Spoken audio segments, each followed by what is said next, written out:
ஆவிக்குரிய வாழ்க்கையில ஆண்டவரே உண்மை அறியவும் எங்களுக்கு அந்த ஆவியின் பலனை தருமாறு இயேசுவின் நாமத்தில் வேண்டுகிற நல்ல பிதாவே. ஆம். Uncle, over to you uncle.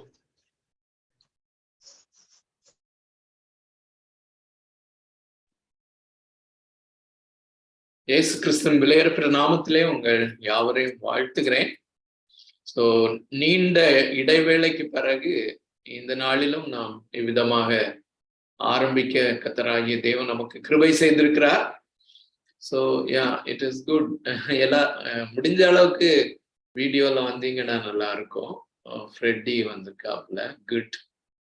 So good good. Praise God. So தம்பி சொன்ன மாதிரி கூடுமான வரையிலும் 1 மணி நேரம் குட் நிறைய முகங்களை பார்க்க முடிகிறது. கர்த்தருக்கு சித்தமானால் 1 மணி நேரம் நம்ம இந்த ஒரு பிரசன்டேஷன் மாதிரி பண்ணி அதுக்கு பிறகு மீதி இருக்கிற நேரத்துல நாம ஒரு சில கேள்விகளின் அடிப்படையிலே அல்லது கேள்வி பதில் இந்த மாதிரி இன்டராக்டிவா வைக்க நம்ம முயற்சி செய்யலாம். பரிசுத்த ஆவியானவர் நம்மை சரியான பாதையிலே வழி நடத்துவாராக ஜெபத்தோடு நாம் காணப்படுவோம். உண்மையாகவே நீண்ட நாட்கள் ஆகிவிட்டன. எவ்வளவு தூரம் நம்ம பழைய காரியங்களை ஞாபகம் வச்சிருக்கோம்னு தெரியல. ஆனாலும் தம்பி இளங்கோ சொன்ன மாதிரி ஒரு சின்ன ரிவ்யூ மாத்திரம் நம்ம பண்ணி போகலாம். ரோமருக்கு எழுதின நிருபம் 3வது அதிகாரம் 21 26 வரை உள்ள அந்த வேத பகுதியை தான் நாம் கற்றுக்கொண்டிருந்தோம். என்னுடைய நினைவு சரியா இருக்குமானால் 3 வாரங்கள் அல்லது 3 வாரங்கள் இதுல இந்த டாபிக்ல நம்ம பண்ணிட்டு இருந்தோம், அல்லது இந்த வேத பகுதியில இந்த பேசேஜ்ல நாம நின்று பண்ணி கொண்டிருந்தோம்.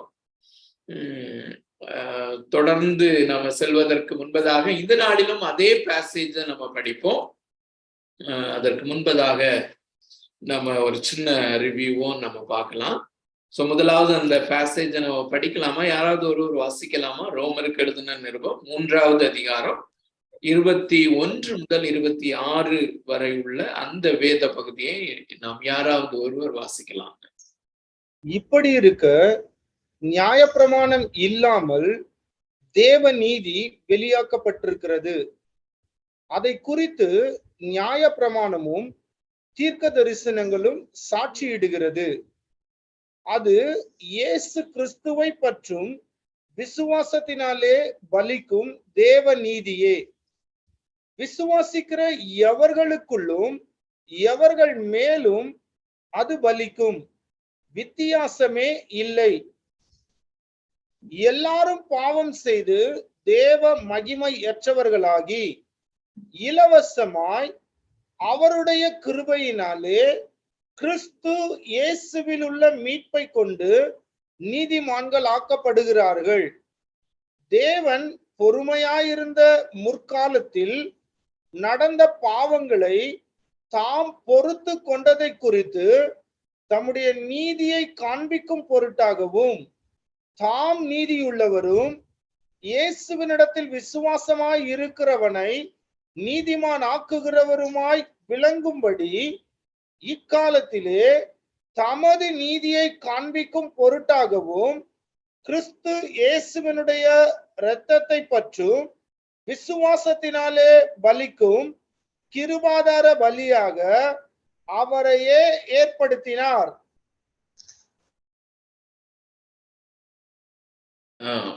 குட். தேங்க்யூ இளங்கோ. ஸோ நாம் எல்லாரும் நன்றாக அறிந்திருக்கிறோம் இந்த ரோமருக்கு எழுதின நிருபத்தை எதனால் படிக்கிறோம், அல்லது ரோமருக்கு எழுதின நிருபத்தை கற்றுக்கொள்வதனுடைய அந்த முக்கியத்துவம் என்ன என்பதை நாம் அறிந்திருக்கிறோம். ஆனாலும் திரும்பவும் அதை சொல்வது நல்லது. இந்த முழு வேதாகமத்திலே சுவிசேஷத்தை அல்லது இந்த புதிய ஏற்பாட்டிலே ஒரு மனிதனுடைய வாழ்க்கையிலே சுவிசேஷம் எப்படி கிரியை செய்து ஒருவன் அல்லது ஒரு மனுஷி எப்படி ரட்சிக்கப்படுகிறாள் என்கிற காரியத்தை தான் நாம் இந்த ரோமருக்கு எழுதின நிருபத்திலே கற்றுக்கொள்கிறோம், அல்லது சுவிசேஷம் என்கிற காரியத்தை நாம் கற்றுக்கொள்கிறோம். கிறிஸ்தவ சுவிசேஷம் என்பது மிக தெளிவாகவும் மிக துல்லியமாகவும் எழுதி கொடுக்கப்பட்டிருக்கிற ஒரு வேத பகுதி தான், அல்லது வேத அந்த புஸ்தகம் தான் இந்த ரோமருக்கு எழுதின நிருபம் என்பதை நாம் அறிந்திருக்கிறோம். ஏனென்றால் கிறிஸ்தவ சுவிசேஷம் அப்படின்னு சொன்ன உடனே பொதுவாக எல்லாருடைய மனதுக்கும் உடனே வருகிற காரியம் என்னவென்றால், மத்தேயு எழுதின சுவிசேஷம், மார்க் எழுதின சுவிசேஷம், லூக்கா எழுதின சுவிசேஷம், யோவான் எழுதின சுவிசேஷம் என்று அதை தான் சுவிசேஷம் என்று சொல்லுவார்கள். அது சரிதான், அது சுவிசேஷம் தான். அல்லது அதை நாம் எப்படி புரிந்து கொள்ள வேண்டும் என்றால், சுவிசேஷத்தின் நாயகராகிய இயேசு கிறிஸ்துவினுடைய வாழ்க்கையும் அவருடைய ஊழியமும் அவருடைய போதனைகளும் அவர் செய்து நிறைவேற்றின காரியம். ஆனால் அது ஒரு மனிதனுடைய வாழ்க்கையிலே எப்படி கிரியை நடப்பிக்கிறது, எப்படி அவனை ரட்சிக்கிறது என்பது மிக முக்கியமான காரியம். ரெண்டு முக்கியமான காரியம். இந்த காரியத்தை இந்த ஒரு நிருபத்தில் தான் நான் மிக தெளிவாக நாம் கற்றுக்கொள்ள முடியும்.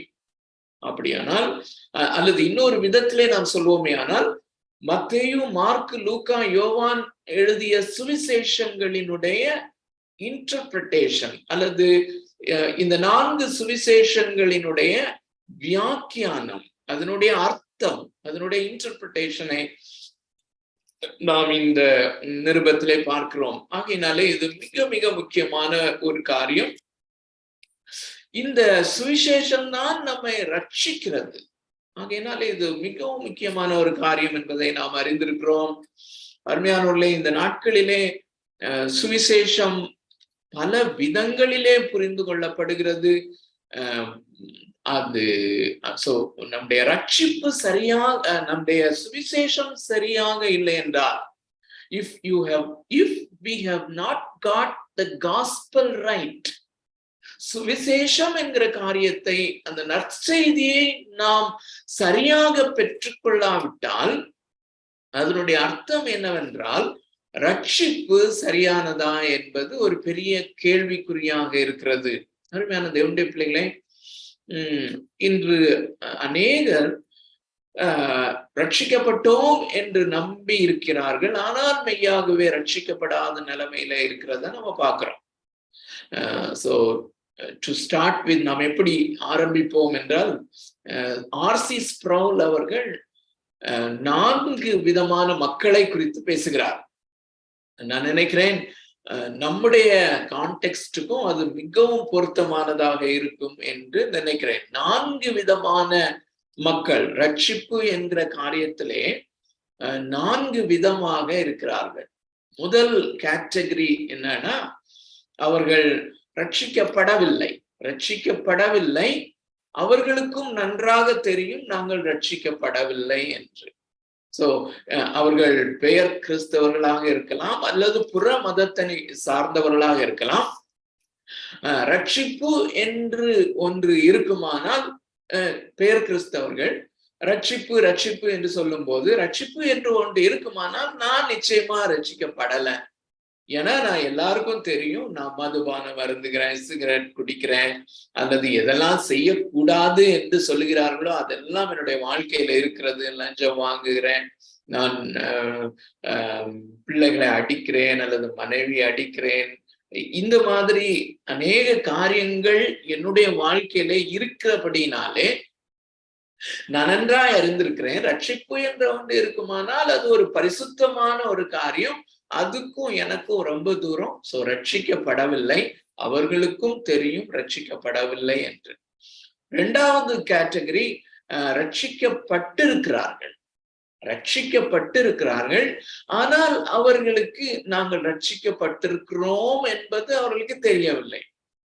இது எதனால் வருகிறது? அவர்களுக்கு சரியான போதனை இல்லாதபடியினாலே. எதை குறித்த போதனை இல்லை? கிறிஸ்தவ சுவிசேஷம் என்றால் என்ன, என்பதை குறித்த போதனை இல்லை. அந்த சுவிசேஷம் ஒரு மனிதனுடைய வாழ்க்கையிலே கிரியை செய்யும் போது ரட்சிப்பு எவ்வாறு உண்டாகிறது, ரட்சிப்பின் நிச்சயம் என்றால் என்ன என்கிற காரியங்கள் அவர்களுக்கு தெளிவாக போதிக்கப்படாதபடியினாலே இப்படிப்பட்ட ஒரு நிலைமையிலே காணப்படுகிறார்கள். ரட்சிக்கப்பட்டிருக்கிறார்கள், ஆனால் அவர்களுக்கு ரட்சிக்கப்பட்டோம் என்று தெரியவில்லை. இன்னொரு காரியம், அவங்களுடைய வாழ்க்கையிலே அடிக்கடி சில பாவங்களிலே விழுந்து போகிறதுனாலே ரட்சிப்பு என்று ஒன்று இருக்குமானால் ரட்சிக்கப்பட்டவர்கள் எப்படி இந்த பாவத்தை செய்ய முடியும்? என்னுடைய வாழ்க்கையிலே இது அடிக்கடியாய் வருகிறதே, நான் ரட்சிக்கப்படும் முன்னாடியும் நான் இது செய்து கொண்டிருந்தேன், அதற்கு பின்னாலேயும் இது இருக்குது அப்படின்னா நான் ரட்சிக்கப்பட்டிருக்கிறேனா என்பது அவங்களுக்கு தெரியல. சோ ரட்சிக்கப்பட்டிருக்கிறார்கள், ஆனால் அவர்களுக்கு இது தெரியவில்லை, நாம் ரட்சிக்கப்பட்டிருக்கிறோமா இல்லையா என்பது அவர்களுக்கு தெரியவில்லை. மூன்றாவது ஒரு கேட்டகரி இருக்கிறார்கள், அவர்கள் ரட்சிக்கப்பட்டிருக்கிறார்கள், அவர்களுக்கும் நன்றாக தெரியும் நாங்கள் ரட்சிக்கப்பட்டிருக்கிறோம் அப்படின்னு சொல்லி. So they are saved people and they know for sure that I am saved. So நான் ரட்சிக்கப்பட்டிருக்கிறேன், ரட்சிப்பின் உறுதி எனக்கு இருக்கிறது, நான் இன்று மரித்தாலும் இயேசு கிறிஸ்துவை நான் சந்திக்க முடியும், நான் பரலோகத்துக்கு போவேன் என்கிற ஒரு முழு நிச்சயம் இருக்கிறது. ரட்சிக்கப்பட்டிருக்கிறார்கள், ரட்சிக்கப்பட்டிருக்கிறோம் என்று தெரியும். நான்காவது ஒரு கேட்டகரி இருக்கிறார்கள், அவர்கள் ரட்சிக்கப்படவே இல்லை, ஆனால் அவர்கள் முழு நிச்சயமாய் நம்பி இருக்கிறார்கள் நாங்கள் ரட்சிக்கப்பட்டிருக்கிறோம் என்று. சோ இது பல சபைகளினுடைய பேக்ரவுண்ட்ல இருக்கிறவங்க இருக்கக்கூடும். சோ மெயின்லைன் சர்ச்சஸ்ல இருக்கிறவங்க, நான் சிறு குழந்தையிலேயே எனக்கு ஞானஸ்தானம் கொடுத்திருக்கிறார்கள், நான் திருச்சபையிலே அங்கத்தினனாக இருக்கிறேன், நான் டீனேஜ் வந்த உடனேயே அந்த திடப்படுத்துதல் வகுப்புகளை நான் நேர்த்தியாக அட்டெண்ட் பண்ணி அந்த காரியங்களை கற்றுக்கொண்டு பிஷப் அவர்கள் வரும் பொழுது என்னுடைய தலையின் மேல் கை வைத்து நீ ரட்சிக்கப்பட்டாய் என்று சொன்னார்கள். அதன் பிறகு தொடர்ந்து நான் ஒரு கம்யூனிகன்ட் மெம்பராக அல்லது திருவிருந்திலே தொடர்ந்து பங்கு பெறுகிற ஒரு அங்கத்தினனாக இருக்கிறேன், ஆகையினாலே நான் ரட்சிக்கப்பட்டிருக்கிறேன் என்று நம்புகிறார்கள். ரட்சிக்கப்படாதவர்கள் ரட்சிக்கப்பட்டிருக்கிறோம் என்று நம்பி இருக்கும்படியான அநேக காரியங்களை தான் நாம் இங்க பார்க்கிறோம். ரெண்டாவது, இந்த பென்டிகாஸ்டல் சர்ச்சஸ்ல விசுவாசம் உள்ளவனாகி ஞானஸ்தானம் பெற்றவன் ரட்சிக்கப்படுவான் என்று இருக்கிறது. நான் இயேசு கிறிஸ்துவை விசுவாசிக்கிறேன், அவருடைய பாவங்களுக்காக மரித்தார் என்று நான் விசுவாசிக்கிறேன், நான் ஞானஸ்தானம் பெற்றிருக்கிறேன், ஆகையினாலே நான் ரட்சிக்கப்பட்டிருக்கிறேன். அது மாத்திரமல்ல, நான் தொடர்ந்து ஆலயத்திற்கு நான் ஒழுங்காக வருகிறேன், நான் வேதத்தை வாசிக்கிறேன், நான் ஜெபிக்கிறேன், நான் ரட்சிக்கப்பட்டிருக்கிறேன் என்று நினைக்கிறார்கள். இன்னும் ஒரு சிலர் இந்த இவாஞ்சலிக்கல் சர்க்கிள்ல நான் அந்த சின்னர்ஸ் பிரேயர் நான் பண்ணியிருக்கிறேன், குரூசைட்ல அல்லது சுவிசேஷ கூட்டங்களிலே நான் கலந்து கொண்டு அந்த சுவிசேஷத்தை நான் ஏற்றுக்கொண்டு அந்த சைனிங் ஆஃப் த கார்டு அப்படின்னு சொல்லுவாங்க, நான் ஒரு டிசிஷன் எடுத்து அந்த டிசிஷன் அடிப்படையில நான் இயேசு கிறிஸ்துவை பின்பற்றுவேன் என்று தீர்மானம் எடுத்து நான் கையெழுத்து போட்டிருக்கிறேன் அல்லது தீர்மானம் எடுத்திருக்கிறேன், ஆகையினாலே நான் ரட்சிக்கப்பட்டிருக்கிறேன் என்று. அருமையானவர்களே, கடந்த நாட்களிலே அல்லது இந்த நாகர்கோயிலுக்கு மூவ் பண்ணதுல இருந்து அநேக ஃபியூனரல் சர்வீசஸ் அட்டெண்ட் பண்ணும்படியான ஒரு சூழ்நிலையிலே நான் இருக்கிறபடினாலே funeral service after funeral service, இந்த அடக்க ஆராதனைகள் தோறும் கிறிஸ்தவர்களாக வாழ்ந்தவர்கள் அல்லது ஒரு திருச்சபையில மிக முக்கியமான அங்கத்துவம் வகித்தவர்கள் இப்படிப்பட்டவர்களை அடக்கம் செய்யும் போது அந்த போதகர்கள் இந்த வார்த்தையை சொல்லி மிக உறுதியாக உயிர்த்தெழுதலுக்கென்று அவர்களை நாங்கள் ஒப்புக் கொடுக்கிறோம், அவர்கள் உயிர்த்தெழுவார்கள் என்கிற மிக மிக ஆணித்தரமான விசுவாசத்தோடு அந்த குடும்பத்தினரும் அவர்கள் மிகவும் ஆணித்தரமாக விசுவாசிக்கிறார்கள். அருமையான தேவனுடைய பிள்ளைகளே, சில ஃபியூனரல் சர்வீசஸ்ல மிக மிக வேதனையா, அது சென்சிட்டிவான பிளேஸ். வர அங்க ஒண்ணுமே நம்ம சொல்லவே முடியாத ஒரு காரியம். ஆனா அந்த அவர்கள் சொல்லி கொண்டிருக்கிற அதே நிமிடத்திலே, அதே நொடி பொழுது, அதே நேரத்திலே அவர்கள் ஒருவேளை மோஸ்ட்லி அந்த மீண்டு வர முடியாத அந்த நித்திய நரகத்திலே இருந்தார்களானா, அங்கே அக்கினி அவியாமலும் புழு சாகாமலும் இருக்கிற இடத்துல, அல்லது அழுகையும் பற்கடிப்பும் ஓயாமல் இரவு பகல் என்று இல்லாதபடிக்கு ஓயாமல் இருந்து கொண்டிருக்கிற அப்படிப்பட்ட ஒரு இடத்திலே அவர்கள் அந்த நேரத்துல ஃபியூனரல் சர்வீஸ் மிகவும் மகிமையாக நடந்து கொண்டிருக்கிற அதே வேளையிலே அங்கே இருக்கிறார்கள் என்பதுதான் மிக முக்கியமான ஒரு காரியம். அருமையான தேவனுடைய பிள்ளைகளே, ஆகையினாலே நாம் மற்றவர்களுக்கு சுவிசேஷத்தை அறிவிக்கிற நாம், அல்லது ஒருவேளை இதை வேறு யாரும் கேட்பார்களே ஆனால் இதை செக் பண்ணி பார்க்கும்படியாக, இந்த ரோமருக்கு எழுதின நிருப வேத ஆராய்ச்சியை நாம் எதற்காக பண்ணுகிறோம் என்றால், இந்த 4 கூட்டத்தாரும் பயன்பெற வேண்டும் என்பதற்காக. ரட்சிக்கப்படவில்லை, அவர்களுக்கும் தெரியும் ரட்சிக்கப்படவில்லை என்று. அப்படிப்பட்டவர்களுக்கு ஒரு ஜால்ட் மாதிரி, ஒரு பெரிய ஒரு அசைவு உண்டாகும்படியாக இந்த ரட்சிப்பை குறித்து நீ யோசிக்க வேண்டும். அந்த நித்திய வாழ்க்கை பயங்கரமான வாழ்க்கை, அந்த நித்திய வாழ்க்கையிலே ஸ்லிப் ஆகி நித்திய கோபாக்கினையிலே அந்த நித்திய நரகத்திலே சென்று விட்டால் திரும்பி மீண்டு வரும்படியாக ஒரு டிசிஷன் அங்க போய் எடுக்க முடியாது. அது பயங்கரமான இடம், நித்தியமாக முடிவில்லாத ஒரு தண்டனை அனுபவிக்க வேண்டிய ஒரு இடம் என்று சொல்லி அவர்கள் அதை குறித்து சிந்தனை செய்யும்படியா. இரண்டாவது, ரட்சிக்கப்பட்டிருக்கிறவர்கள் அவங்களுக்கும் தெரியும் ரட்சிக்கப்பட்டிருக்கிறார்கள் என்று. அப்படிப்பட்டவர்கள் இந்த சுவிசேஷத்தை மீண்டும் மீண்டுமாய் கேட்கும் போது, இதை நாம் பாடுனது போல அருமையான பாடல், ஒரு பெரிய சந்தோஷம், மகிழ்ச்சி. இயேசு என்னை ரட்சித்தாரே, இது இல்லாதபடி வேற என்ன அருமையானவர்களே. நாம் பைபிள் ஸ்டடிக்கு கூடினாலும் சரி, ஞாயிறு ஆராதனைக்கென்று கூடினாலும் சரி, இந்த சுவிசேஷத்தினுடைய மேன்மையை, இந்த கிறிஸ்துவனுடைய மேன்மையை, மகிமையை நாம் அறிந்து அறிந்து அறிந்து ஆங்கிள் பை ஆங்கிள், ஒவ்வொரு ஆங்கிளாக நாம பார்த்து அவரை துதிக்க, ஆராதிக்க, மகிழ்ச்சியோடு ஆராதிக்க இந்த பைபிள் ஸ்டடி. மூன்றாவது, ரட்சிக்கப்படாதவர்கள் ரட்சிக்கப்பட்டிருக்கிறோம் என்று நம்பி இருக்கிறவர்களுக்கும் இது ஒரு பெரிய ஒரு பயனுள்ளதாக இருக்கும் என்கிற காரியங்களை நாம் அடிப்படையாக கொண்டு காரியங்களை வைத்து நாம் செய்கிறோம். இதை தொடர்ந்து நாம் இதை செய்வதற்கு பரிசுத்த ஆவியானவர் தாமே நமக்கு உதவி செய்வாராக.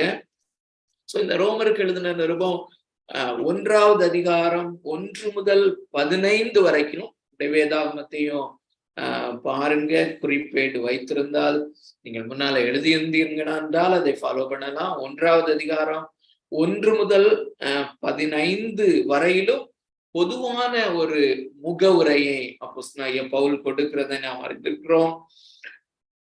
16, 17 இந்த 2 வசனங்கள் ஒரு சினாப்சிஸ் என்பதை நாம் அறிந்திருக்கிறோம், அல்லது மிக சுருக்கமாக, ரத்தின சுருக்கமாக இந்த சுவிசேஷம் என்று நான் இந்த முழு நிருபத்திலே வர்ணிக்க போகிற இந்த சுவிசேஷத்தை மிகவும் சுருக்கமாக சொன்னால் அது என்ன என்பதை குறித்து, அல்லது அதை ஒரு சினாப்சிஸாக கொடுக்கிறத நாம பார்க்கிறோம். இது தேவ பலனாக இருக்கிறது என்று நாம பார்த்தோம். அந்த 16வது வசனத்திலே, முன்பு யூதரிலும் பின்பு கிரேக்கரிலும் விசுவாசிக்கிறவனவனோ அவனுக்கு ரட்சிப்பு உண்டாகும்படியாக இது தேவ பலனாக இருக்கிறது. This is the power of God. வெள்ளை காகிதத்திலே கருப்பு மயிலே இது எழுதியிருந்தாலும் அச்சடிக்கப்பட்டிருந்தாலும் this is the power of God.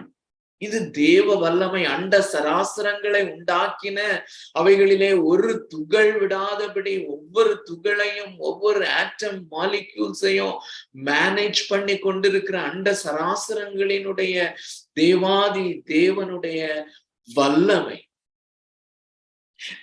ஜனங்களை மீட்டுக் கொள்ளும்படியான வல்லமை இதிலே இருக்கிறது.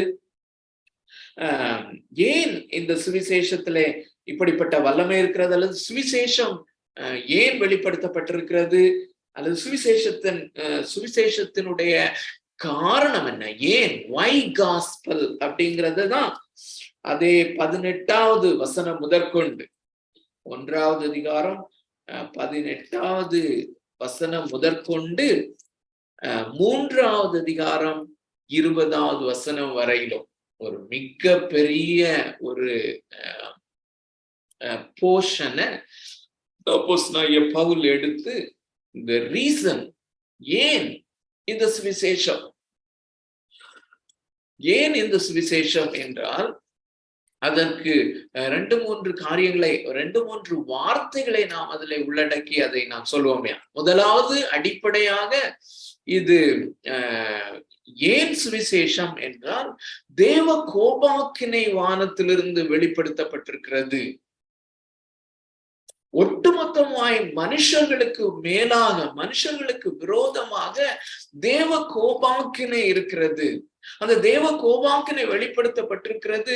அதனுடைய முடிவு நித்திய கோபாக்கினையாக அது முடியும். இந்த தேவ கோபாக்கினை என்கிற காரியம், இந்த தேவ கோபாக்கினைக்கு என்ன காரணம்? இந்த தேவ கோபாக்கினை எல்லா மனுஷர் மேலும் இருக்கிறது. 2 கேட்டகரிஸாக உலகத்தில் உள்ள எல்லா மனிதர்களையும் அப்போஸ்தலனாகிய பவுல் பிரித்து காண்பிக்கிறார். ஒன்று யூதன், இன்னொன்று கிரேக்கன், அல்லது யூதன் அல்லாதவன், ஜூ, நான் ஜூ, இப்படி எல்லார் மேலும் தேவ கோபாக்கினை இருக்கிறது. 2வது, இந்த தேவ கோபாக்கினைக்கு காரணம் என்ன? எல்லாரும் பாவம் செய்திருக்கிறார்கள். முதலாவது, அவர் நான் ஜூ அல்லது யூதன் அல்லாத புறஜாதியான் எப்படி பாவத்திலே விற்கப்பட்டு போனான், அது நிமித்தமாய் புறஜாதியான் மேலே தேவ கோபாக்கினை எப்படி இருக்கிறது என்பதை வர்ணித்தவர். அதன் பின்பு யூதன் என்பவன் இதை பார்த்தவன் ரசித்து கொண்டிருந்தான். ஆம், நீ சொல்வது சரியாகத்தான் இருக்கும், நான் ஜூ அல்லது புறஜாதியான் நிச்சயமாக தேவனால் வெறுக்கப்பட வேண்டியவன் தான், நம்மாலும், யூதர்களாகிய நம்மாலும் வெறுக்கப்பட வேண்டியதான். அவன் தேவ கோபாக்கினைக்கு உட்பட்டிருக்கிறான். அவன் உண்மையிலேயே நீர் சொல்லுகிறபடி பாவத்திலே வெறுக்கப்பட்டிருக்கிறான் என்பது உண்மைதான் என்று அந்த யூதன் அதை குறித்து சந்தோஷப்பட்டு கொண்டிருக்கும் போது இந்த யூதனை பார்த்து, யூதனாகிய நீயும் அதே நிலைமையிலே தான் இருக்கிறாய், உனக்கும் அவனுக்கும் எந்த வித்தியாசமும் இல்லை, யூதனானாலும் கிரேக்கனானாலும் நீ பாவத்திலே இருக்கிறாய் என்று அதை நிரூபித்து கொண்டு வருகிறார். மொத்தத்துல அருமையான தேவனுடைய பிள்ளைகளே, இந்த 3 அதிகாரத்தினுடைய பெரும்பான்மையான இடத்தை ஆக்குப்பை பண்ணுகிறது என்னவென்றால் பாவம் என்கிற காரியம். தேவ கோபாக்கினை, பாவம், நியாயப்பிரமாணம், இந்த வார்த்தைகளை நான் சொல்லும் போது இதை குறித்த காரியங்கள் உங்களுடைய மனதிலே பிளாஷ்பேக் மாதிரி வரலாம். பாவம் என்கிற காரியம். அருமையான தேவனுடைய பிள்ளைகளே, இன்று அநேகர் அந்த சுவிசேஷம், ரட்சிப்பின் சுவிசேஷத்தை தவறாக புரிந்து கொள்வதற்கு அல்லது ரொம்ப லைட்டாக எடுத்துக்கொள்வதற்கு, அருமையானவர்களே, நமக்கு நல்லா தெரியும் வெவ்வேறு விதமான சுவிசேஷங்கள் எமர்ஜ் ஆகி இருக்கிறதை நாம் அறிந்திருக்கிறோம். ஒன்று, இயேசு நேசிக்கிறார் என்பது, இயேசு உன்னை நேசிக்கிறார், நீ இயேசுவை ஏற்றுக்கொள் என்று யாரிடத்திலாவது சொல்லிவிட்டால் இது சுவிசேஷம் என்று நினைக்கிறார்கள். இப்ப இயேசு நேசிக்கிறார், அவரிடத்துல வந்துட்டா ரட்சிப்பு உண்டு, நித்திய ஜீவன் உண்டு என்று. அல்லது இன்னொரு சுவிசேஷம், இயேசு உன்னை சுகமாக்குகிறார், இயேசு உன்னை சுகமாக்குகிறார், இயேசு எல்லா வியாதிகளையும் சுகமாக்குகிறவர் என்பதை சுவிசேஷமாக அறிவித்து இதைதான் சுவிசேஷம் என்று நம்பி அவர்களுடைய வாழ்க்கையிலேயோ சில சுகங்கள் உண்டானபடியினாலே அவர்கள் திருச்சபைக்கு வந்து அதுக்கு பிறகு ஞானஸ்தானம் எடுத்து திருச்சபையில அங்கத்தினர்களாக இருக்கிறார்கள். they got the wrong gospel, ஆனால் அவர்கள் ரட்சிக்கப்பட்டது ஒரு தவறான ரட்சிப்பு, தவறான சுவிசேஷத்தை ஏற்றுக்கொண்டபடியினாலே தவறான ரட்சிப்பை பெற்றிருக்கிறார்கள். ஆனால் ரட்சிக்கப்பட்டோம் என்று நம்பி இருக்கிறார்கள். இயேசு உன்னுடைய கடன் பிரச்சனையை மாற்றுவார் என்கிறது இன்னொரு சுவிசேஷம். ஒரு சில நாட்களுக்கு முன்பதாக ஒரு சின்ன கிளிப்பிங் நான் பார்த்துட்டு இருந்தேன். அவருக்கு கோடிக்கணக்கான ரூபாய் நஷ்டம் ஏற்பட்டு ஒரு சில கோடிகள் கடன்பட்டு இருந்தார். ஆனா ரொம்ப ஆச்சரியமாக இயேசு உன்னுடைய கடன் பிரச்சனையை மாற்றுவார் என்கிற சுவிசேஷம், அப்படி ஒரு சுவிசேஷத்தை கேட்டு ஜெபித்து அடுத்த நாளே அல்லது அந்த வாரத்திலேயே அவருக்கு அந்த கடன் பிரச்சனை மாறி அவர் திருச்சபைக்கு வந்து கிறிஸ்தவராய் இருக்கிறார். அல்லது கிறிஸ்தவராய் இருந்தவர் விசுவாசியாக மாறி இருக்கிறார். அவர் ரட்சிக்கப்பட்டிருக்கிறேன், இயேசு இந்த காரியத்தை என்னுடைய வாழ்க்கையில இந்த அற்புதத்தை செய்தபடினாலே நான் ரட்சிக்கப்பட்டிருக்கிறேன் என்று அநேக சுவிசேஷங்கள் இருக்கிறது. ஆகினாலே அருமையானோர்களே, இந்த மெய்யான சுவிசேஷம் என்பது ஒன்றுதான். நாம் அறிந்திருக்கிறபடி இந்த ரோமருக்கு எழுதின நிருபத்திலே இந்த சுவிசேஷத்தை நாம் பார்க்கிறோம் என்றாலும், நாம் இன்று வாசித்த இந்த வசன பகுதிதான் ஷார்ப்லி, அருமையானோர்களே, இது ஒன்றுதான் சுவிசேஷம். சுவிசேஷத்தை மற்றவர்களுக்கு பகிர்ந்து கொள்ளுகிற நிலைமையில் இருக்கிற நாமும் கூட அருமையானவர்களே, நமக்கு மிகப்பெரிய ஒரு நம்மேல விழுந்த ஒரு பெரிய பாரமான காரியம் என்னவென்றால், எதெல்லாம் சுவிசேஷம் அல்ல என்பதையும் நாம் சொல்ல வேண்டிய கடமைப்பட்டிருக்கிறோம். இல்லாவிட்டால் ஆமா இதுவும் இருக்குது அதுவும் இருக்குது, இயேசு என்னுடைய பாவங்களுக்காய் மரித்தார் என்பதையும் நான் விசுவாசிக்கிறேன், அதே நேரத்திலே மற்ற காரியங்களையும் நான் விசுவாசிக்கிறேன் என்று சொல்லும் பொழுது அவர் நமக்கு தெரியாது எந்த காரியம் அவர்களுடைய இருதயத்தை முழுமையாக அல்லது இருதயத்திலே பிரிடாமினன்டாக இருக்கிறது என்பது நமக்கு தெரியாது. இயேசு சுகமாக்குவார் என்கிற சுவிசேஷம் அவர்களுக்கு மிக ஆணித்தரமாக அவர்களுடைய இருதயத்தையும் மனதையும் ஆட்கொண்டு இருக்குமானால், அவர்கள் மற்றவர்களுக்கும் காண்கிற எல்லாருக்கும் நீ இவரிடத்திலே போய் ஜெபம் பண்ணு அல்லது இயேசு இடத்துல நீ ஜெபம் பண்ணு, உனக்கு சுகமாக்குவார் என்கிறதை தான் மற்றவர்களுக்கும் சொல்லுவார்கள். அப்போ தங்களுக்கே அந்த பாவத்தினுடைய காரியம், அதிலிருந்து விடுவிக்கிற அந்த ரட்சிப்பினுடைய காரியம் அவர்களுக்கு ரொம்ப லைட்டாக போய்விடுகிறது. அருமையான தேவனுடைய பிள்ளைகளை, இதுவும் ஒரு பயங்கரமான ஒரு டேஞ்சர்.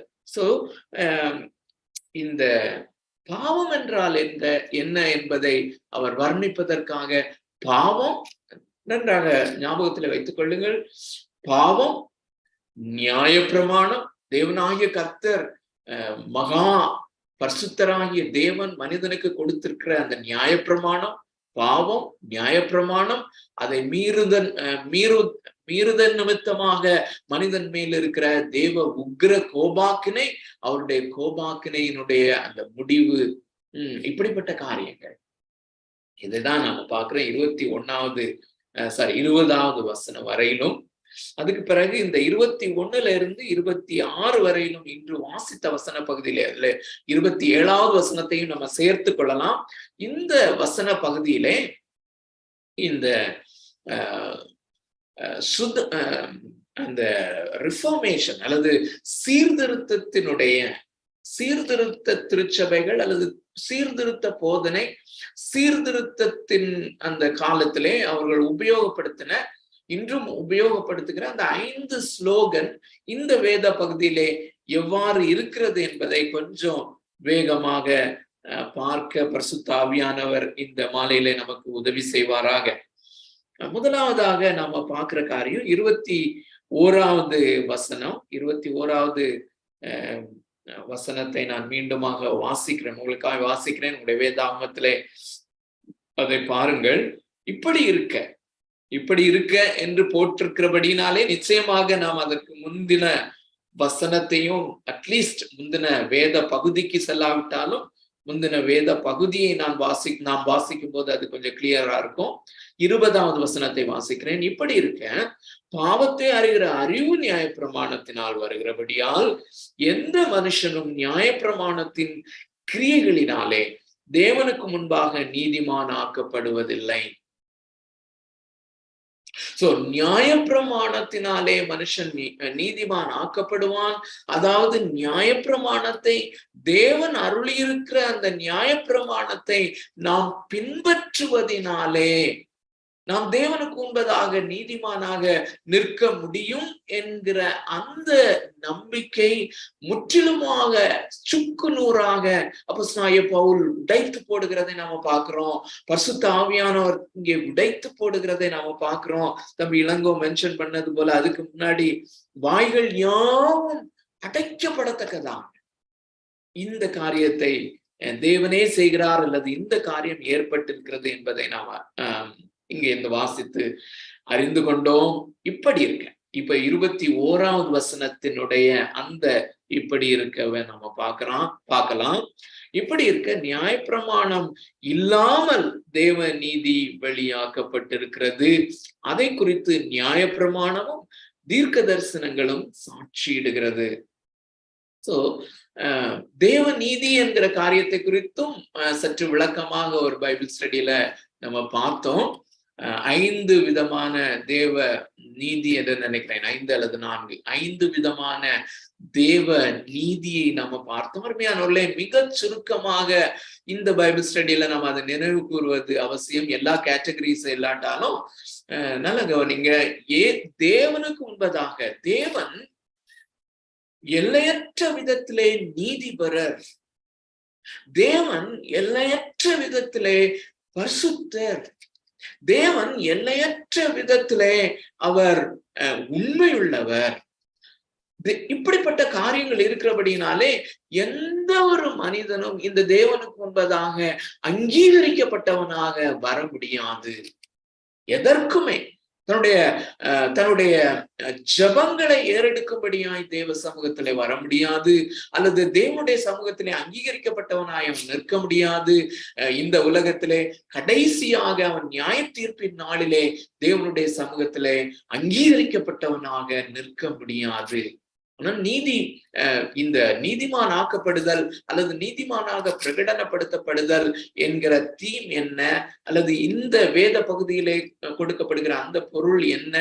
தேவனுடைய சமூகத்திலே நாம் அங்கீகரிக்கப்பட்டவர்களாக மாற்றப்படுதல். சோ அருமையானவர்களே, இந்த காரியம் நியாயப்பிரமாணம் இல்லாதபடி வெளிப்படுத்தப்பட்டிருக்கிறது. நியாயப்பிரமாணத்தை ஒதுக்கி வைத்து விட்டு நியாயப்பிரமாணமே இல்லாதபடிக்கு தேவன் தம்முடைய நீதியை இந்த சுவிசேஷத்தின் மூலமாக அருளுகிறார். சோ எந்த ஒரு பாவியான மனிதனும், ஒரு ஆயக்காரன், ஒரு விபச்சாரி, ஒரு வேசித்தனத்திலே இருக்கிறவள், ஒரு கொலைகாரன், அப்படியே அந்த காரியத்தோடு கூட அவன் வரும் பொழுது இந்த தேவ நீதியை அவன் விசுவாசிக்கும் பொழுது அந்த தேவன் இலவசமாய் அவனுக்கு தன்னுடைய சொந்த நீதியை, தன்னுடைய குமாரனாகிய கிறிஸ்துவனுடைய நீதியை அவனுக்கு கொடுப்பது நிமித்தமாக அவன் அதை ஒரு வஸ்திரமாக அவன் அதை உடுத்தி கொண்டு இந்த தேவ சமூகத்திலே தைரியமாய் நிற்க முடியும் என்பதுதான் இந்த சுவிசேஷம், இந்த தேவ நீதி. சோ இந்த வசனம் என்ன சொல்லுகிறது? ஸ்கிரிப்சர் அலோன், இந்த தேவநீதி இலவசமாய் சுவிசேஷத்தினாலே அருளப்படுகிற இந்த தேவ நீதி வேதாகமம் முழுவதிலும் எழுதப்பட்டிருக்கிறது என்பதுதான் இதனுடைய சாராம்சம். இங்கே நியாயப்பிரமாணமும் தீர்க்க தரிசனங்களும் என்று சொல்வது ஒரு சொற்றொடர் என்பதை நாம் அறிந்திருக்கிறோம். இந்த பிரேஸ் எப்பொழுதுமே வேதாகமத்தை குறிக்கிறது. அதிலும் குறிப்பாக அப்போஸ்தலனாகிய பவுல் இந்த நிருபத்தை எழுதும் போது இது வேதாகமத்திலே சேர்க்கப்படும், இது ஒரு வேத புத்தகத்திலே இருக்கும் என்பது அவருக்கு தெரியும். ஆனால் இங்கே அப்போஸ்தலனாகிய பவுல் குறிப்பிடுவது பழைய ஏற்பாட்டை தான். சோ பழைய ஏற்பாடும் புதிய ஏற்பாடும் அடங்கிய, அல்லது மிக குறிப்பாக பழைய ஏற்பாடு முழுவதும் இந்த இலவசமாய் மனிதன் பெற்றுக்கொள்ளக்கூடிய தேவ நீதியை குறித்து தான் பேசுகிறது என்று சொல்லுகிறது. அல்லது விசுவாசத்தினாலே நீதிமான் ஆக்கப்படுதல் என்பதை குறித்து தான் பழைய ஏற்பாடு சாட்சி கொடுக்கிறது என்று அப்போஸ்தலனாகிய பவுல் சொல்லுகிறார். அதனுடைய சாராம்சம் அதுதான். இயேசுதாமே சொல்லுகிறார், வேத வாக்கியங்களை ஆராய்ந்து பாருங்கள், என்னை அவைகளிலே நித்திய ஜீவன் உண்டு என்று எண்ணுகிறீர்களே, என்னை குறித்து சாட்சி கொடுக்கிறவைகளும் அவைகளே. அருமையான தேவனுடைய பிள்ளைகளே, முழு பழைய ஏற்பாடும் சாட்சி கொடுப்பது கிறிஸ்துவை குறித்து. அது மாத்திரமல்ல, இந்த கிறிஸ்துவின் மேலே அல்லது தேவன் மேலே விசுவாசம் வைப்பதினாலே வருகிற நீதி.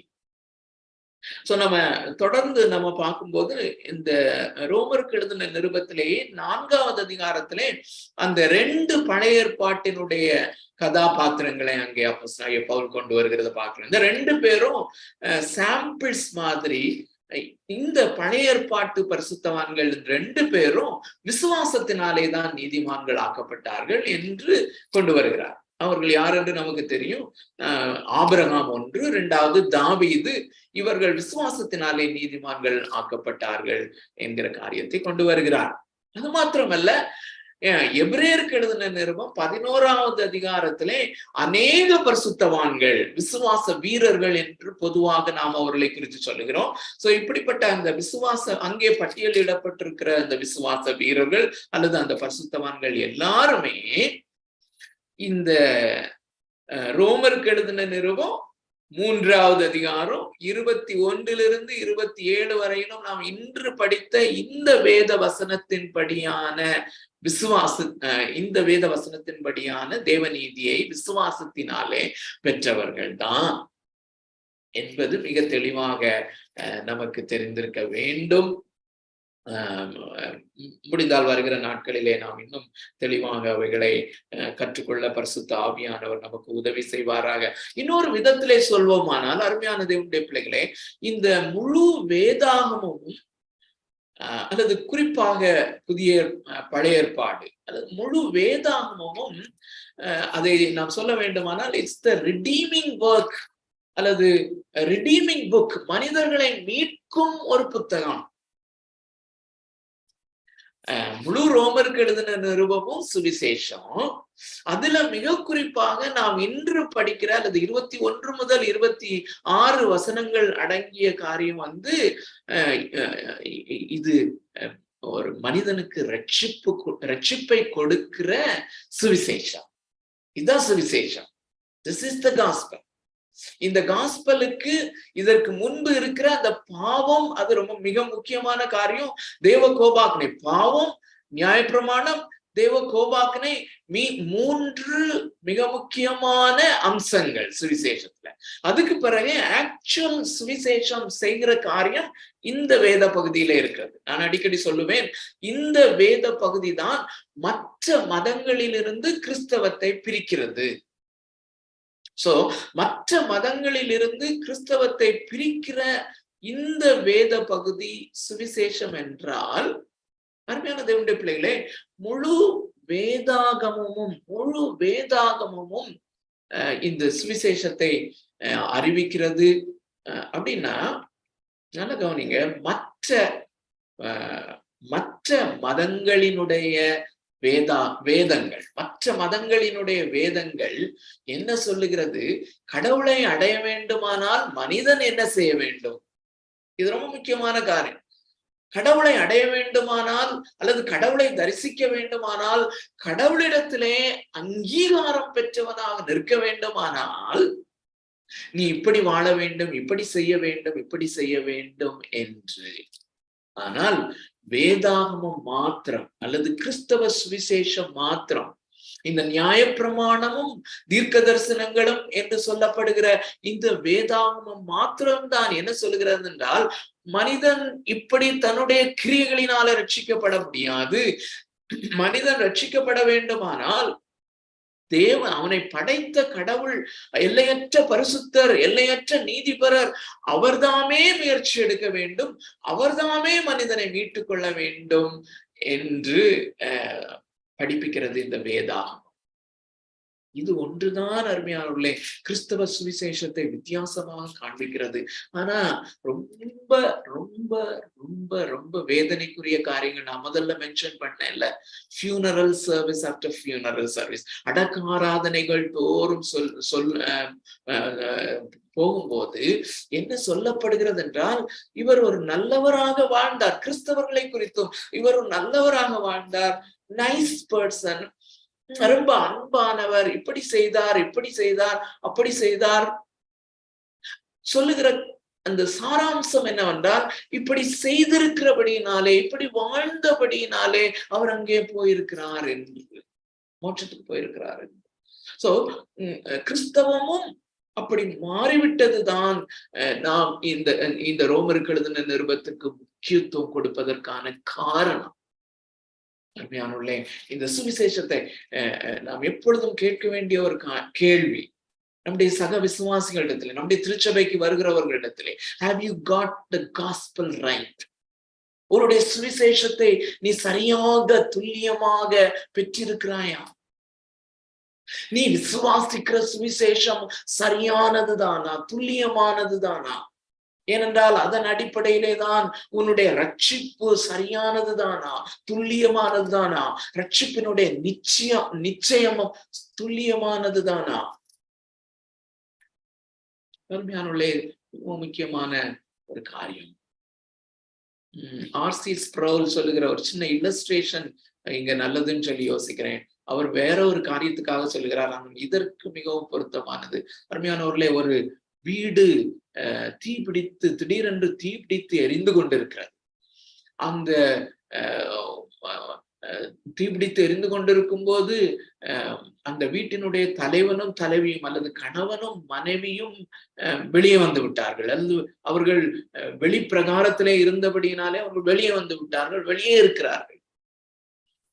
அப்போதான் திடீரென்று பிளாஷ் அவங்களுக்கு ஞாபகம் வருகிறது, பெட்ரூம்ல என்னுடைய சின்ன குழந்தை தூங்கி கொண்டிருந்தாலே, அவளுடைய அந்த பெட்ரூமும் எரிய போகிறது, எரிந்து கொண்டிருக்கிறது, எரிய ஆரம்பித்து விட்டது என்று அவர்கள் துடித்து கொண்டிருக்கும் போது அவர்களுக்கும் போவதற்கு துணிவில்லை. அவ்வளவு பயங்கரமாக அந்த தீ பற்றி பிடித்த அந்த பெட்ரூம் எரிந்து கொண்டிருக்கிறது. அப்போ ஒரு மனிதன் மிகவும் அவன் தன்னுடைய ரிஸ்க் எடுத்து அவன் அந்த ரூமுக்கு ஓடுகிறான். அவன் ஓடி சென்று ஒரு ஒரு பண்டில் அந்த எடுத்துக்கொண்டு அவன் வேகமாக வெளியே வந்தாச்சு. எல்லாரும் அப்ளாட் பண்றாங்க, அவனை கைதட்டி ரொம்ப சந்தோஷத்தோடு, கரகோஷத்தோடு, உற்சாகத்தோடு இந்த குழந்தையை காப்பாற்றி கொண்டு வந்து விட்டான் அப்படின்னு சொல்லி பெற்றோரும் ரொம்ப சந்தோஷத்தோடு, ரொம்ப ஆக்ரோஷத்தோடு, ரொம்ப அவனை கைதட்டி அவனை ரொம்ப அப்ரிஷியேட் பண்ணி கடைசியில அந்த அந்த பண்டில திறந்து பார்க்கும்போது இந்த மனிதனுடைய அல்லது அந்த வீட்டு ஓனருடைய அந்த குழந்தையினுடைய தகப்பனுக்கும் தாயினுடைய லைஃப் டைம் சேவிங்ஸ் அங்க கட்டி வச்சிருந்திருக்கு. அவன் நினைச்சான் இதுதான் குழந்தை. ஆனா பை தட் டைம் அந்த குழந்தை எரிந்து அது ஒன்னும் இல்லாம போயிருச்சு அப்படின்னு சொல்லி இப்படி ஒரு சிச்சுவேஷன். அநேகர் இப்படிதான், I got this gospel right, நான் இயேசுவை நான் நன்றாக அறிந்திருக்கிறேன், இந்த இயேசுதான் சுகமாக்குகிறவர், இந்த இயேசுதான் கடன் பிரச்சனையை மாற்றுகிறவர், இந்த இயேசுதான் இந்த அன்புள்ள இயேசு, ஆகினாலே நான் ரட்சிக்கப்பட்டிருக்கிறேன் என்று கொரிந்தியருக்கு எழுதின நிருபத்திலே அப்போஸ்தலனாகிய பவுல் மிக தெளிவாக எழுதுகிறார்.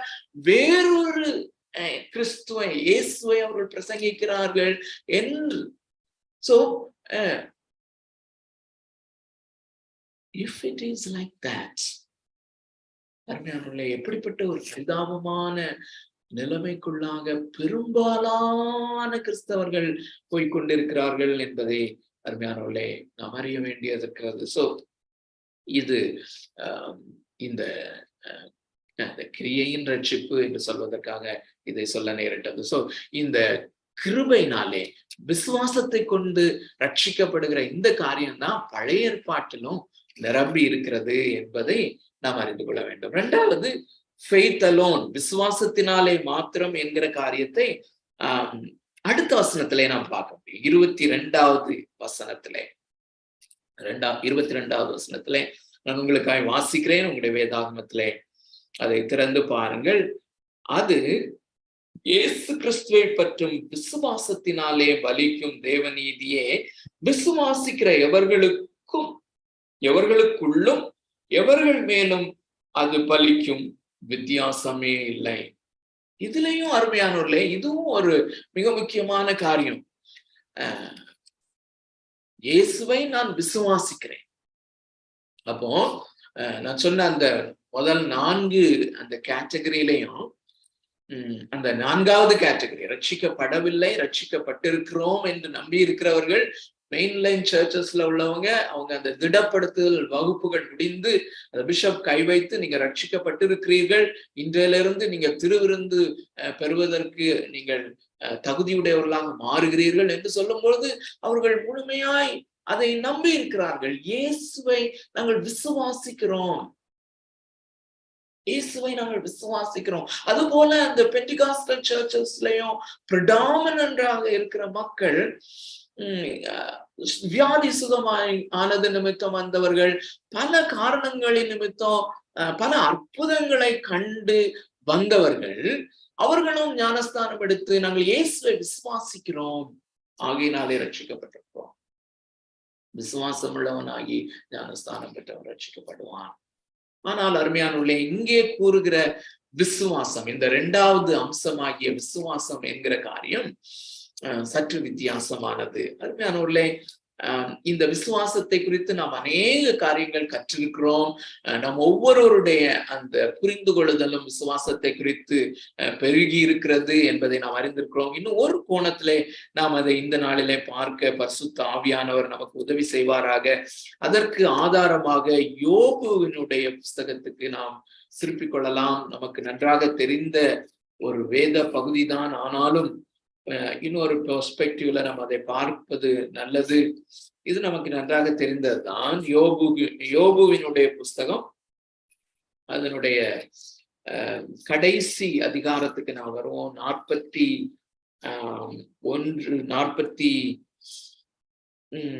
42வது அதிகாரம் 5-6 வசனங்கள். அருமையானவர்களே, இந்த யோபுவையும் நாம் அதற்கு தான் நம்ம ஒரு அடையாளமாக அல்லது ஒரு மாடலாக நம்ம எடுத்துக்கொள்ள முடியும். விசுவாசத்தினாலே நீதிமான்கள் ஆக்கப்பட்டவர்களுடைய பட்டியலிலே இந்த யோபுவையும் நாம் நிச்சயமாக சேர்க்க முடியும் என்று நம்புகிறேன். அதுல 5வது 6வது வசனங்களை நான் உங்களுக்காக வாசிக்கிறேன். யோபு சொல்லுகிறான் கடைசியிலே, அதற்கு முன்புள்ள அந்த காரியங்கள் எல்லாம் நமக்கு தெரியும். யோபுவோடு கூட தேவனாகிய கர்த்தருடைய அந்த என்கவுண்டர் அது முடிந்து அவன் சொல்லுகிற காரியம், என் காதினாலே உம்மை குறித்து நான் கேள்விப்பட்டேன், இப்பொழுதோ என் கண் உம்மை காண்கிறது, என்னுடைய இருதயத்தின் கண்கள் திறக்கப்பட்டு நான் உம்மை இப்பொழுது காண்கிறேன். காணும் பொழுது என்னிலே என்ன நடக்கிறது? அடுத்த வசனம், ஆகையால் நான் என்னை அருவருத்து தூளிலும் சாம்பலிலும் இருந்து மனஸ்தாபப்படுகிறேன். அருமையானவர்களே, இதுல இங்க விசுவாசம் வருது. அருமையானவர்களே, இந்த 2 வசனங்களையும் நம்ம பார்க்கும்போது ப்ளீஸ் ட்ரை டு அண்டர்ஸ்டாண்ட், இதை புரிந்து கொள்வோம்.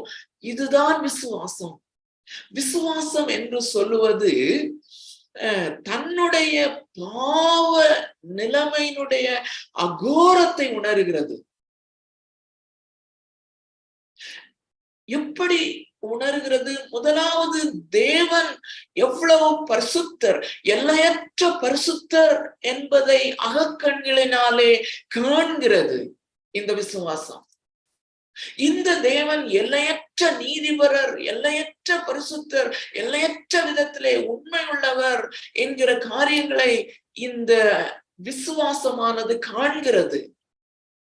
அகக்கண்களினாலே அது காண்கிறது. காணும் பொழுது நான் எந்த அளவுக்கு பாவியா இருக்கிறேன் என்பதை காண்கிறது.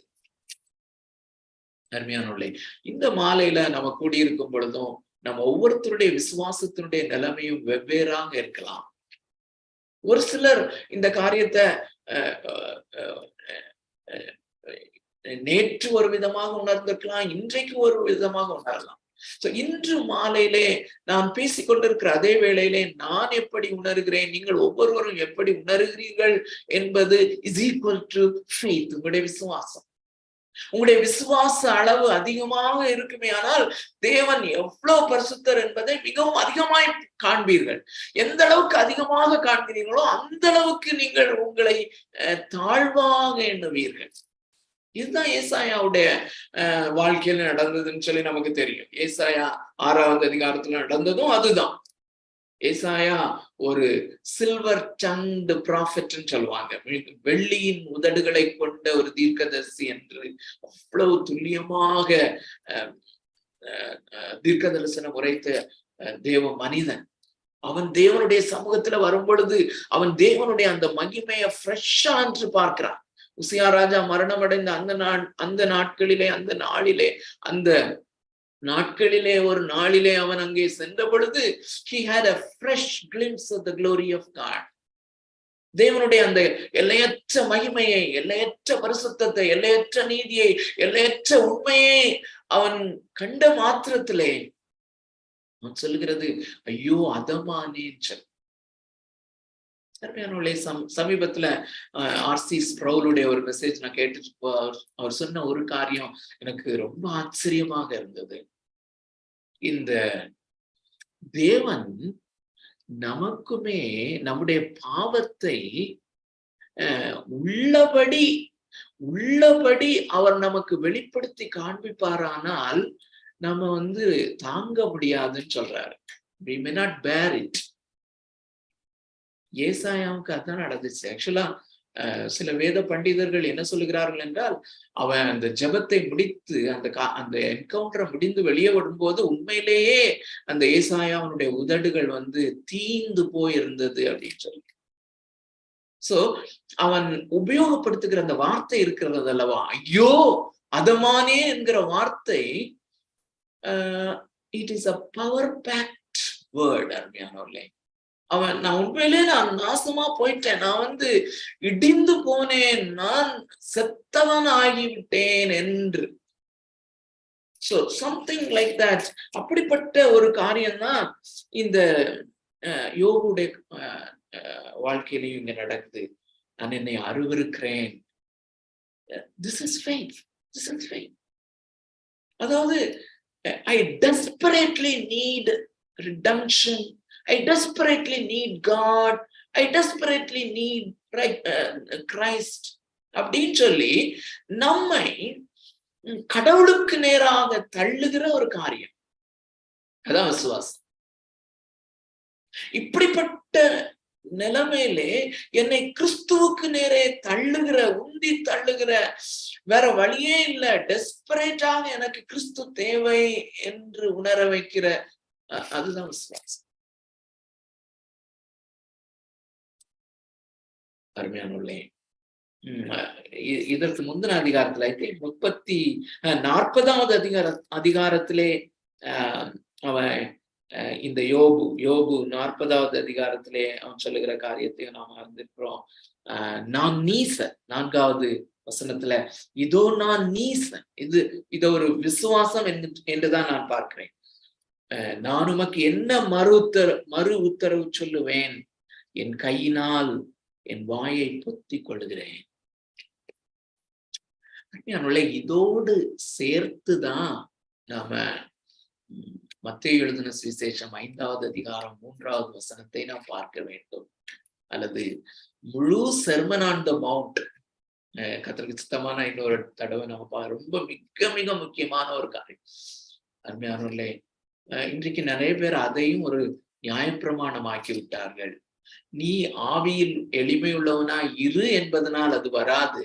அதுக்கு முன்னால நாம கொண்டு வர வேண்டியது அந்த தேவனை பார்த்தல், அல்லது தேவனுடைய எல்லையற்ற பரிசுத்தத்தை, தேவனுடைய எல்லையற்ற அந்த நீதியை, எல்லையற்ற உண்மையை, எல்லையற்ற அவருடைய குணாதிசயங்களை நான் பார்ப்பது நிமித்தமாய் கிருபையாக எனக்குள்ள வருகிற காரியத்தை குறித்து தான் இயேசு கிறிஸ்து அங்கே சொல்லுகிறார். மிக முக்கியமான காரியம். ஆவியிலே எளிமை உள்ளவர்கள் என்று சொல்லும் போது எப்போதுமே நாம் ரட்சிக்கப்படும் போது மாத்திரமல்ல அருமையானவர்களே, இது ரொம்ப முக்கியமான ஒரு காரியம். ரட்சிக்கப்படும் போது அந்த ஃபெய்த் ருடிமெண்ட்ரி ஃபார்ம்ல இருக்குது. அன்றுதான் முதல் முறையாக அந்த விசுவாசம் என்னிலே பிறப்பிக்கப்படுகிறது. நான் மறுபடியும் பிறக்கும் போது அன்று நான் என்னை டெஸ்பரேட்டாக உணர்கிறேன். அதை தொடர்ந்து ரட்சிக்கப்பட்டவர்கள் எப்படி இருப்பார்கள் என்கிற அடையாளத்தை தான் இயேசு சொல்லுகிறார். ரொம்ப முக்கியமான காரியம். The signs of a born again Christian. ஒரு கிறிஸ்தவன், மறுபடியும் பிறந்த கிறிஸ்தவன் எப்படி இருப்பான் என்றால், முதல் குணாதிசயம் அவன் ஆவியிலே அவன் எளிமை உள்ளவனாக இருப்பான். That is equal to ஏசாயா 6வது அதிகாரத்துல ஏசாயாவை பார்த்தோம்ல, அப்படி இந்த யோபுல பார்த்தோம்ல, அப்படி எப்போதுமே அப்படி இருப்பான். அவனுடைய அந்த கம்போஸ்டர் அல்லது அவனுடைய அந்த டெம்பர்மெண்ட் அல்லது அவனுடைய அந்த மனோநிலை, மைண்ட் செட் எப்பவும் அப்படி இருக்கும். அருமையானே, அத ஆங்கிலத்துல புவர் இன் ஸ்பிரிட்னு போட்டிருக்கு, பாவர்ட்டி இன் ஸ்பிரிட்னு போட்டிருக்கு, எளிமைன்னு தமிழ்ல போட்டிருக்கு. அது ஒரிஜினல் கிரீக்ல 2 வார்த்தைகள் உண்டு. பாவப்பட்டவங்களுக்கு அல்லது ஏழையானவர்களுக்கு 2. ஒன்று அன்றாடம் காய்ச்சி அப்படின்னு சொல்லி தமிழ்ல சொல்லுவாங்கல்ல. அன்றாடம் வேலை செய்தா அவங்களுக்கு ஒரு நேர உணவு, அதுவும் 4-5 பிள்ளைகள் உள்ள வீடுன்னா பிள்ளைகளெல்லாம் சாப்பிடுவாங்க. அம்மா சாப்பாடு இல்லாமலே அல்லது கஞ்சி குடிச்சிட்டு படுத்துக்குவாங்க. அப்படிப்பட்ட புவர். இன்னொரு புவர் இருக்குது. அது என்னன்னா, அவர்கள் 2 காலும் முடமானவர்கள், 2 கண்களும் இல்லாதவர்கள் போன்றவர்கள். அவர்கள் பிச்சை எடுத்துதான் பிழைக்க வேண்டும். அப்படி அவர்கள் பிச்சை எடுப்பது கூட அவர்களாக போக முடியாது. இன்னொருவன் அவனை தூக்கி கொண்டு போய் பிச்சை எடுக்கிற இடத்துல வைக்க வேண்டும். அப்படி வச்சாதான் இவன் பிச்சை எடுக்க முடியும். அப்படி கிடைக்கிறத வச்சுதான் இவன் சாப்பிட முடியும். இந்த 2வது கேட்டகரி இருக்கு பாத்தீங்களா? Totally helpless.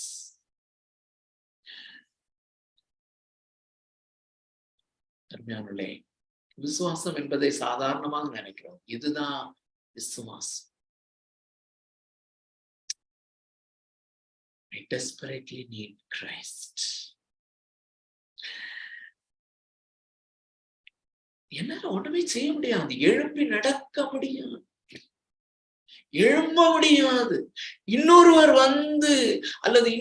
வந்து என்னை எழுப்பி விட வேண்டும், என்னை தூக்கி கொண்டு நான் பிச்சை எடுக்கிற இடத்துல வைக்க வேண்டும். ஆவியிலே ரட்சிக்கப்பட்டவன் அன்றாடமும் அப்படிதான் நினைத்து கொண்டிருப்பான். I desperately need Christ. இந்த விதத்திலே எனக்கு கிறிஸ்து வேண்டும், இந்த விதத்திலே எனக்கு ரட்சிப்பு வேண்டும், இந்த விதத்திலே எனக்கு தேவன் வேண்டும், எனக்கு இயேசு வேண்டும். இந்த விதத்திலே நான் இருக்கிறபடினாலே இயேசுவின் சமூகத்தை விட்டு நான் எப்பொழுதும் அகன்று போக மாட்டேன். வேதாகம் முழுவதும் இதைதான் நான் பார்க்கிறோம். தேவனை பெரிய பரிசுத்தராகும், மிகவும் எல்லையற்ற விதத்திலே, என்னை எல்லையற்ற விதத்திலே பாவியாகவும் நீசனாகவும் பார்க்கிற ஒரு காரியம் தான் விசுவாசம்.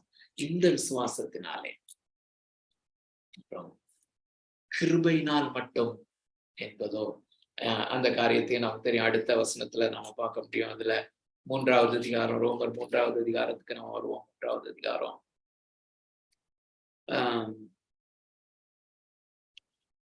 23, 24 வசனங்கள்ல கிருபையை குறித்து வாசிக்கிறோம். எல்லாரும் பாவம் செய்த தேவ மகிமையற்றவர்களாகி 24 இலவசமாய் அவருடைய கிருபையினாலே கிறிஸ்து இயேசுவில் உள்ள மீட்பை கொண்டு நீதிமான்கள் ஆக்கப்படுகிறார்கள்.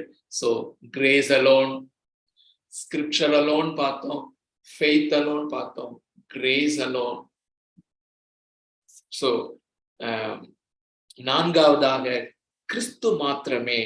அதுவும் நாம் ஏற்கனவே நாம பார்த்திருக்கிறோம். 25, 26 வசனங்களிலே ஏன் அருமையானவர்களே, மிக துல்லியமாக நம்முடைய சுவிசேஷத்தை பெற்றுக்கொள்வோம், மற்றவர்களுக்கு மிக துல்லியமாக சுவிசேஷத்தை கொண்டு செல்வோம்.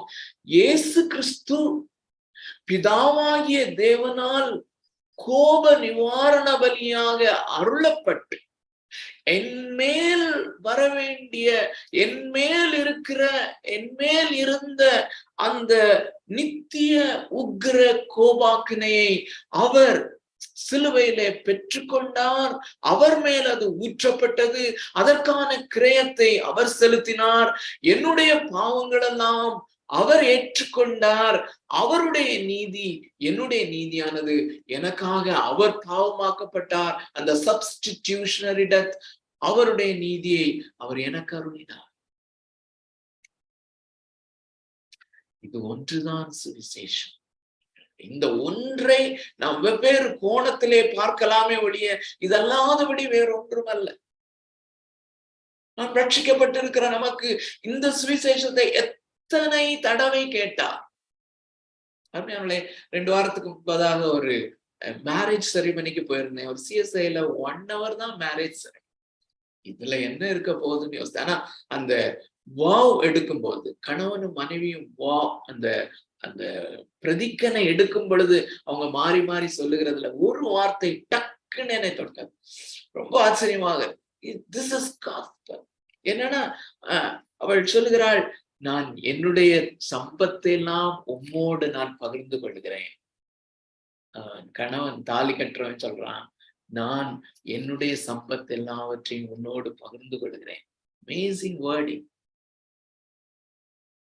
அப்ப அந்த அவ சொல்லும் போது, அந்த பிரைடு சொல்லும் போது எனக்கு கண்கள் எல்லாம் குளமாயிற்று.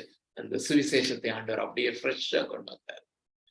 என்னுடையதுன்னு சொல்லும் போது, அந்த மணவாட்டி சொல்லும் போது, அவளுக்கு நான் போட்டிருக்கிற 100 பவுனா ஏதோ போட்டிருப்பாங்க. சரி, சோ நான் தான் போட்டிருக்கிற நகை எல்லாமே உன்னோடு நான் பகிர்ந்து கொள்ளுகிறேன்னு சொல்றான். அல்லது டௌரியா அவங்க அப்பா எவ்வளவு கொடுத்தாங்கன்னு இல்லாம எல்லாத்தையும் நான் பகிர்ந்து கொள்கிறேன். ஆனால் ஒரு வானத்தையும் பூமியும் உண்டாக்கின தேவனாகிய அவருடைய குமாரனாகிய அந்த பிதாவினுடையது எல்லாம் என்னுடையது என்று சொல்கிறார். அந்த இயேசு கிறிஸ்து முதலாவது அவர் பிரதிக்கனையில, நான் என்னுடையது எல்லாவற்றையும், என்னுடைய நீதி, அந்த perfect righteousness, and whatever I have, everything I share with you. அப்புறம் நான் சொல்லும் போது, நான் என்னுடையதெல்லாம் உம்மோடு பகிர்ந்து கொள்கிறேன் என்று சொல்லும் போது, என்னிடத்துல வேற ஒன்றும் இல்லை. என்னது இருக்குதுன்னா ஒரு பெரிய அடுக்கு மூட்டை, அருவருக்கத்தக்க அழுக்கு மூட்டை. அதுல மனித கழிவுகள் எல்லாம் நிறைந்த இந்த காரியங்கள் தான் என்னிலே இருக்கிறது. பரவாயில்ல, அதையா மேல போட்டு. What an amazing Christ we have. What a glorious gospel we have. அருமையான தேவனுடைய பிள்ளைகளை, எவ்வளவு அருமையான ஒரு காஸ்பல் இல்ல.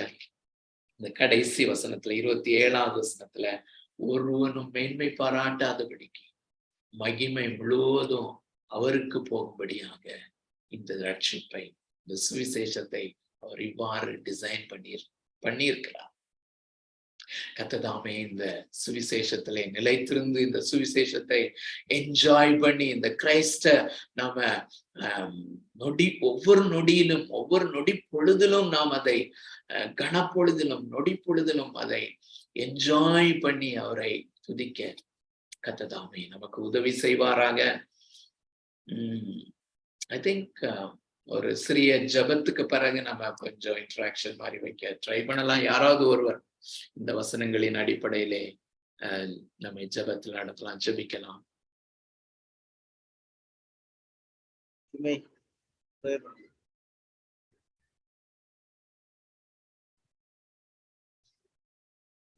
அன்மியூட் கொண்டு பிரேயர் பண்ணு.